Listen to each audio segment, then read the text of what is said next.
नमस्कार विद्यार्थी मित्रांनो, नर्सिंग नोट्समध्ये आपले स्वागत आहे। यामध्ये आपण बघणार आहोत टिपा लिहायचा प्रश्न। पहिला प्राथमिक आरोग्य सेवा। प्राथमिक आरोग्य सेवा टिपा लिहावरती प्रश्न विचारला गेलेला आहे प्रश्नपत्रिकेमध्ये। तर बघूया, लोकांच्या गरजेवर व त्याच्या सहभागावर आधारित सर्वसाधारण नागरिकांपर्यंत पोहोचवता येणारी तसेच शासन व नागरिकांना आर्थिकदृष्ट्या परवडणारी प्रतिबंधात्मक, उपचारात्मक व संवर्धनात्मक आरोग्य सेवा म्हणजे प्राथमिक आरोग्य सेवा होय। तर टिपा लिहामध्ये कोणती जेवढी रिलेटेड माहिती आहे ते तुम्ही देऊ शकता। मग आपण व्याख्या लिहूया आणि नंतर प्राथमिक आरोग्य सेवेचे घटक कोणते कोणते आहेत ते पण त्याच्यामध्ये ॲड करू शकतो आपण। तर प्राथमिक आरोग्य सेवा त्याची व्याख्या लिहिल्यानंतर आपण हे पॉईंट टाकू शकतो। स्वातंत्र्य प्राप्तीनंतर सर्व नागरिकांना आरोग्य सेवा पुरवण्याच्या उद्देशाने निरनिराळ्या समित्या नेमून त्यांच्याकडून सूचना मागवण्यात आल्या। इसवी सन 1952 पासून प्राथमिक आरोग्य केंद्र व उपकेंद्र यांच्यामार्फत जनतेस आरोग्य सेवा देण्याचे कार्य सुरू झाले। आपल्या देशात प्राथमिक आरोग्य केंद्र व उपकेंद्र जवळ असून सुद्धा अपेक्षित प्रमाणात त्यांना आरोग्य सेवा मिळत नाहीत असे आढळले। तसेच उपलब्ध सेवा व फार महागड्या असून गरजू लाभार्थ्यापर्यंत पोहोचू शकत नाही। एक महत्त्वाची बाब म्हणजे जनतेला आवश्यक कित्येक आरोग्य सेवा देण्यासाठी वैद्यकीय अधिकाऱ्याची गरज नसते आणि आवश्यक प्रशिक्षण देऊन आरोग्य कर्मचाऱ्यांकडून 80% सेवा लाभार्थ्यापर्यंत पोहोचवता येतात। या कल्पनेअंतर्गत 1978 साली अल्मा-आटा येथे जागतिक आरोग्य संघटनेच्या पुढाकाराने एक परिषद भरली। हे अल्मा-आटा किंवा 1978 हे असं गायली जागामध्ये येऊ शकतो हा प्रश्न। तर हे लक्षात ठेवायचं, अल्मा-आटा रशिया आणि 1978 साल। जागतिक आरोग्य संघटनेच्या पुढाकाराने एक परिषद भरली। त्यात आरोग्य सेवापर्यंत पुरवण्याच्या सर्वांपर्यंत पुरवण्याच्या पर्यायावर विचार होऊन प्राथमिक आरोग्य सेवा ही संकल्पना पुढे आली। यामुळे देशातील कानाकोपऱ्यातील गोरगरीब, आदिवासी, डोंगराळ व दुर्गम भागात राहणाऱ्या लोकांना संपूर्ण आरोग्य प्राप्त होण्यास मदत होईल।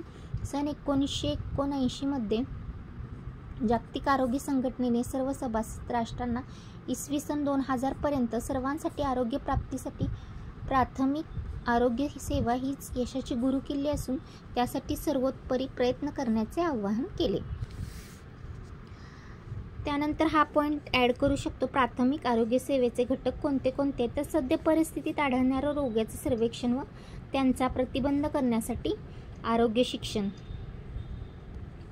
लोकांच्या आरोग्यविषयक समस्या व स्थानिक रोगांची सर्वेक्षणाद्वारे माहिती घेऊन त्यांचा प्रतिबंध करण्यासाठी गावातील प्रतिष्ठित, जबाबदार व विश्वासपात्र लोकांची बैठक घेऊन त्यांचे सहकार्य व सहभाग प्राप्त करणे, गावातील महत्त्वाच्या ठिकाणी, देवळावर, बस स्थानकावर, भिंतीवर आरोग्यविषयक म्हणी, घोषवाक्य लिहिणे, भित्तीपत्रक लावणे, महिला मंडळे, अंगणवाडी कार्यकर्ता, आरोग्यरक्षक, दाई यांच्या माध्यमातून जनतेमध्ये आरोग्य अबाधित राखण्याबद्दल जागृती निर्माण करणे, लाभार्थीला लसीकरण करणे व त्यापासून होणाऱ्या रोगाच्या प्रतिबंधनाबद्दल माहिती देणे। दुसरा पॉईंट आहे अन्न पुरवठा व योग्य पोषण याचे संवर्धन।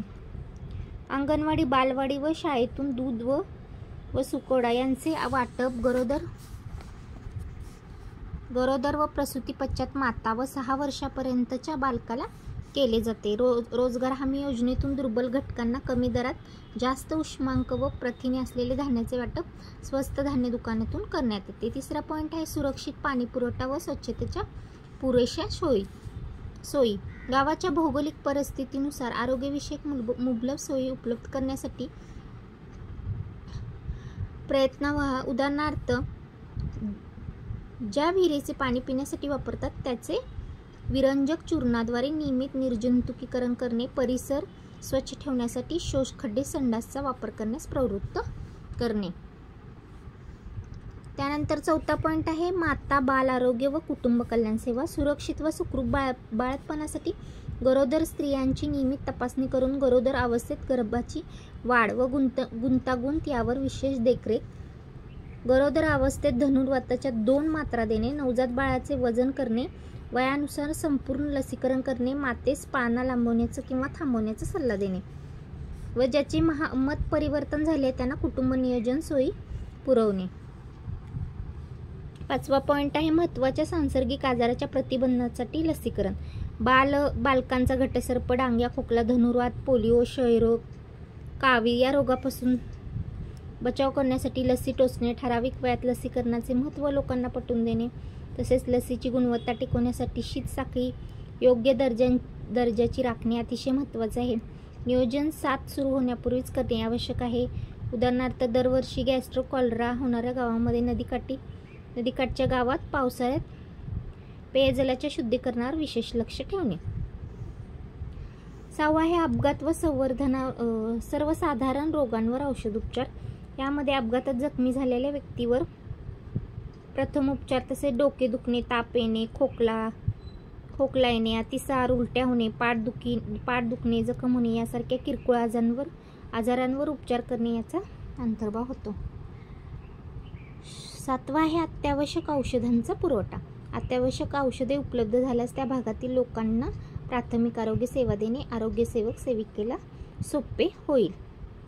तर हे असे प्राथमिक आरोग्य सेवेचे घटक आहेत आणि त्याची 7 पॉईंट आहेत. तर तुम्ही 7 पॉईंट पाठ करायचेत आणि स्पष्टीकरण तुमच्या शब्दात लिहिले तरी चालेल, तुम्हाला मार्क मिळून जातील. पण मेन पॉईंट लक्षात ठेवायचे आहेत, व्याख्या लक्षात ठेवायची आहे आणि थोडीशी आरोग्य सेवेची माहिती ती कधी अंमलात आली ते वगैरे लिहायचं आहे. सगळं झाला. प्रश्न पहिला प्राथमिक आरोग्य सेवा कंप्लीट. पुढच्या व्हिडिओमध्ये मी लवकरात लवकर तुमच्यासाठी प्रश्न दुसरा घेऊन येणार आहे. तोपर्यंत माझ्या चॅनलला लाईक, शेअर, सबस्क्राईब, कमेंट करायला विसरू नका. थँक्यू.